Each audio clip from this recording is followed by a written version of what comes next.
دوای بڕیارەکەی دادگای فیدرال لەبارەی کورسی پێکاتەکان لە کوردستان شەپۆلێکی گوتاری ڕقەبەری دژ بە پێکاتەکان لە سۆشیال میدیا بیندرا.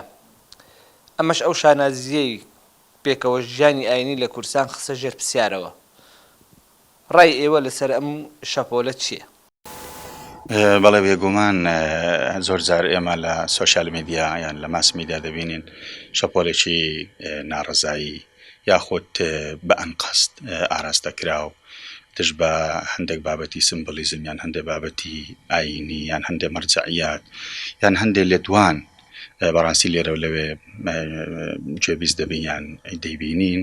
ئەمە دیاردەیەکی عالەمیە، دیاردەیەکی جیهانی هەر لە کۆمەڵگەی کوردستان ئەم گوتارە لە ڕێگەی سۆشیال میدیا نەبووە، بەڵکو لە زۆربەی وڵاتە پێشکەوتەکانیش لە وڵاتە دواکەوتەکانیش ئەم شەپۆلە هەیە کە پێی دەڵێن شەپۆلی یان گوتاری ڕقەبەری یان خطابی کەڕاهیە. بێگومان ئێمە وەکو بەڕێوەبەراتی پێکەوە ژیان چۆن لە ڕابردوو کارمان کردووە دژی هەر خطابێکی کەڕاهی یان دژی هەر بابەتێک کە ببێتە گوتاری ڕقوچینە لە ناو تاکەکانی کۆمەڵگا ئاشتی کۆمەڵایەتی تێک بدا یاخود هەڕەشەوێ لەسەر ئاینەکان ئێمە ئیطلاقاً ڕێگەمان نەداوە، هەوڵمان داوە چارەسەری بکەین بە زووترین کات. بەڵام خۆتان دەزانن بابەتی سۆشیال میدیا ئەمڕۆ لە بەردەستی ئێمە نییە، تۆڕێکی جیهانی عالەمیە، خەڵک بە کەیفی خۆی ئارەزومەندانە قسە دەکات، ڕخنە دەگرێ و جنێو دەدا، ئەتواری ناشرین هەیە، بابەتی جوان هەیە، بابەتی خراپ هەیە، بابەتی زۆر باش هەیە. ئیتر ئەمە دنیای سۆشیال میدیایە. کەواتە پێتان وایە شەپۆلێکی خۆڕسکی کۆمەڵایەتی بوو یان مەسەجی سیاسیشی لە پشتەوە بوو؟ هەندێک بابەت هەیە بوعدی سیاسی ڕەنگە مەوکو ناوەندە ئاینەکە مەحفەلە دینەکە نەپڕژێنە سەر ئەو بابەتە. بەڕاستی ڕەنگە هەندێک لایەنی تر بتوانن باشتر لە ئێمە جوابی ئەو بابەتانە بدەنەوەیان پرسیاری ئێوە وەڵام بدەنەوە، چونکە بێگومان هەندێک جار ڕەوتی سیاسی تەدەخل لە هەندێک کاروبار دەکا، بۆیە لێکەوتە و کاردانەوەی خراپی دەبێت. پێمان باشە هەموو لایەنەکان هەموو ئەترافەکان کە ئەو مۆزاییکە جوانی لە کوردستان هەیە دەستی پێوە بگرێن و تاکو ئێستا سپاس بەخوای گەورە هیچ لایەنێک بە سەقی تەدەخلی بابەتی پێکەوە ژیانی نەکردو بە لایەنێکی سلبی یان خراپ، بەڵکو هەموو لایەنەکان بە ئیجماع سوپاسیان دەکەین کە پەرۆشن بۆ مەسئلەی پێکەوە ژیان و ئازادی ئاین و یەکتر قوبوڵکردن. هەندێک جاریش دەنجی نەشاز لێرە لەوێ دەبێت کە ئەمە و کەفێکی سەر ئاوە لای ئێمە ناسێتە بابێت کە زۆر مهتەم بین، بەڵکو شتێکە دێت و دەڕا و پێکەوە ژیانێکی خۆڕسکە و پێکەوە ژیانێکی جوانە لە کوردستان.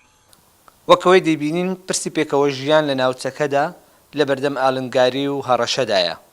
لە کوردستان دۆخەکە لە چه ئاستێکدایە؟ لەناو خۆمان نەخێر بە هیچ مەترسی لەسەر نییە. یعنی لە چێ مەترسی هەبێ، بۆچی مەترسی هەبێ؟ یعنی ئەمە ینی مکیاجێک نییە لە خۆمەوە قسە بکەم. بۆ نمونە هیچ کیانێک، هیچ ئاینێک، هیچ مەرجەعیاتێک کە دەیان مەرجەعیاتی ئاینی لە کوردستان هەیە. بۆ نمونە مەرجەعیاتی ئەزیدەکان لە کوردستانە، مەرجەعیاتی ئاشوریەکان کە کورسیان لە شاری هەولێرە، چەندین مەرجەعیاتی تر هەیە. هیچ مەترسێک نییە، زۆر بە ئازادی ممارەسەی دینی خۆیان، تقوساتی خۆیان و فردانەتی خۆیان دەکەن و هەمومان بە تەبادەژین. بەڵام مەترسیەکە لە دەرەوەیە کە مەترسی بخرێتە سەر قەواری هەرێم بیان خنچێنن بۆ معنای ئازادی ئاینیان لێزەوت کەن، بیان خنچێنن بۆ معنایی کە لەو تەقسە جوانە کە لە کوردستانە، لەو کەشە ئارامە، لەو دورگە ئارامە هەیە کە لیان تێک بدەن. کەواتە مەبەستە بڵێ مەترسیەکە دەرەکیە؟ هەرێمی کوردستان دورگەیەکی ئارامە، هیچ مەترسیەک، هیچ هەڕەشەیەک لەسەر دانیشتوان یاخود لەسەر پێکاتە ئاینەکان نییە.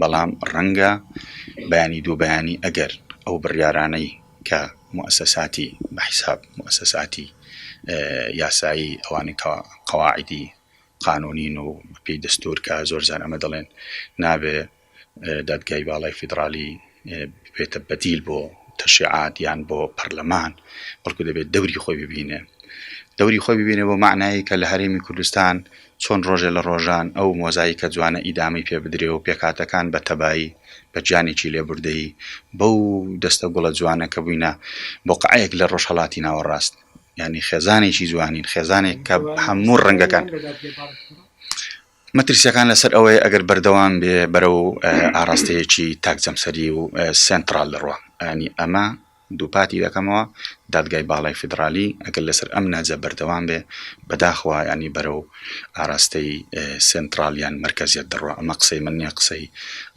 یاسا ناسان و ئەوانی کە پسپۆرن لە دەستور. زۆر جار لە تۆڕە کۆمەڵاتەکان ئەم سوکاتی و گاڵتەجاڕی ئەبینین بە پێکاتایینەکان دەکرێت.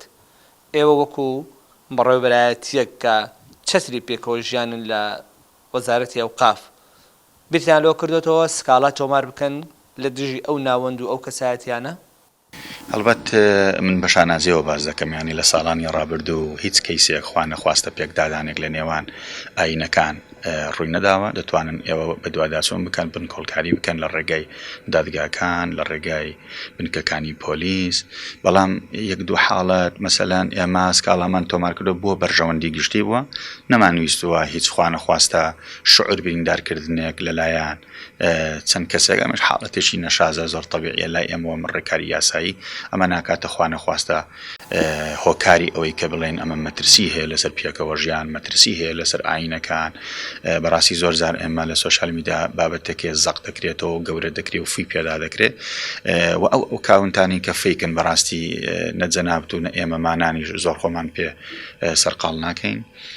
ئەو بابەتانە بابەتی وەهمین لای ئێمە گرنگی دەدەین بە بەردەوام بوون لەو پەیوەندە کۆمەڵایەتیانە، بەردەوام بوون لە پەیوەندە کللتوریەکانمان، بەردەوام بوون لە پەرەپێدان لە ئازادی ئاینی و پێکەوە ژیان.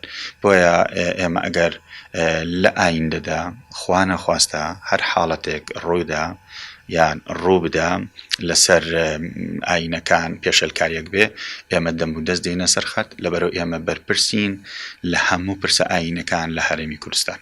جگە لە ئیسلام و مەسیحیەکان ئەوانی تر بەتایبەت سابیعەی مندایی و جووەکان مەترسی مانەوەیان لەسەر هەیە لە هەرێمی کوردستان؟ نەخێر بە هیچ شێوەیە مەترسی نییە، لەبەرەوەی ئێمە بێ بە ئەوە بزانین واقعەکەی لە کوردستان کە ئەمانە هاونیشتیمانی و هاوڵاتیانی عێراق و کوردستانن. ئەمە بێت جیا بکەینەوە لەوەی کە ئەو پێکاتێک کە تۆ ئاماژەت پێ کرد لە وڵاتانی دراوسێ، بۆ نمونە لە وڵاتی کۆماری ئیسلامی ئێران معبەدیان هەیە، ممارەسەی طقوسات و دیتی خۆیان دەکەن و ئازادن، و لە تورکیا هەروە تر و لە وڵاتانی تر و هەروەها لێرەش ئەمانە هاوڵاتی کوردستانن لە وڵاتانی تر نەهاتون بۆ ببن بە نوێنەر یان نوێنەرایەتی خۆیان بکەن، بەڵکو ئەمانیش تعبیر لە ڕێی خۆیان دەکەن، تعبیر لە بیر و باوەڕی خۆیان دەکەن، تعبیر لە ممارەسەی دینی خۆیان دەکەن. هیچ کێشەیەکیان بۆ دروست نەبوو. ئەوەی ئەمە زانی بیتمان نەخێر، یعنی ڕەنگە ئەمە شەئنێکی داخلی خۆیان بیان، بابەتێکی ناوخۆی خۆیان بێ کە سروتێکی ئاینیە کە ڕەنگە بۆ من و تۆش نەبێ بچینە ناویان.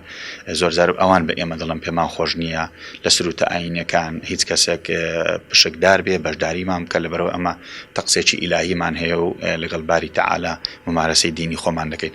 دووپاتی دەکەمەوە کە هیچ یەکێ لەو پێکاتانەی و بەتایبەتی ئەو پێکاتەی کە باست کرد ئەمانە هاونیشتیمانی و هەڵگری ڕەگەزنامەی عێراقین، یعنی ئەوە نین بە وڵاتێکی تر. ئەمە زۆر جار ئەمە زۆر خەتەرە، خەڵک وا دەزانێ یان لە سۆشیال میدیان لە ڕێگەی ماس میدیاوە کە خەڵکێک لە دەرەوە هاتوون لێرە نوێنەرایەتی ئەو پێکاتانە دەکەن. نەخێر ئیطلاقاً ئەمە وانییە و ڕەفزی دەکەینەوە و ئەوەی کە لە کوردستان هەیە هاونیشتیمانی و هاوڵاتانی کوردستانن و بۆ پەڕی ئەمانەتەوە بە زمانی خۆیان، بە زمانی شیرنی کوردی، بە زمانی بە هەر زمانێک کە تعبیر لە دینی خۆیان بکەن یان تعبیر لە کەسایەتی خۆیان بکەن، ئێمە ڕێزیان لێ دەگرین.